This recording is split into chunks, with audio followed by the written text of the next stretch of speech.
శుభోదయం రిలీజ్. నా పేరు టి హర్షితాశ్రీ. నేను 7వ తరగతిలో చదువుతున్నాను. ఈరోజు మనం సరళ దేశ సంధి గురించి తెలుసుకుందాం.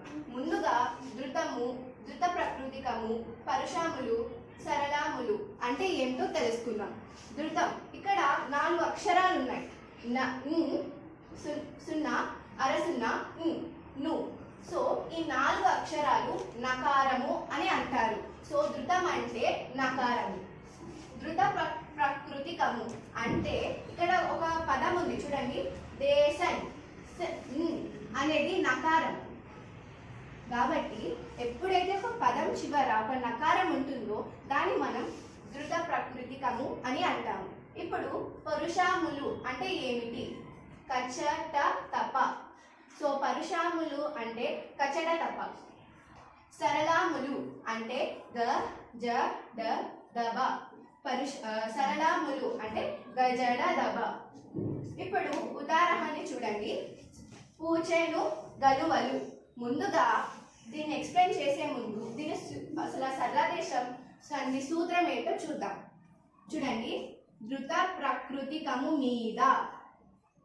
ఇది ఇక్కడ ఒక పదం ఉంది, పూచెన్ అంటే. ముందుగా మనం ఏమనుకున్నాము? ధృత ప్రకృతికము అంటే ఒక పదం చివర వచ్చే నకారం. ఎప్పుడైతే ఒక పదం చివర నకారం వస్తుందో దాన్ని మనం ధృత ప్రకృతికము అంటున్నాం. సో ఇక్కడ పూచెన్ నా అనేది ఒక నకారం. కాబట్టి ఈ పదం చివర మనకు ఒక నకారం ఉంది కాబట్టి మనం దీన్ని ధృత ప్రకృతికము అని అంటాము. సూత్రంలో ఉందా? ధృత ప్రకృతికము మీద. ధృత ప్రకృతికము మీద. పరుషాములకు. ఇక్కడ ముందుగా మనం పరుషాములు అంటే కచ్చట తప అని అనుకున్నాం. ఇప్పుడు ఇక్కడ కా ఉందా? కాబట్టి ఇక్కడ ఇది మనం పరుషాములు అని అంటాము. పరుషాములకు. సరళములకు. సో సరళములు అంటే గ జడ దబ.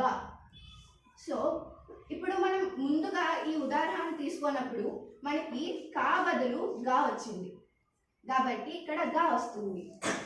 సో దీని ఉదాహరణ అంటే పూచెన్ ను ప్లస్ పూచెన్ ప్లస్ కలువలు అని దాన్ని కలిపితే పూచెను గలువలు.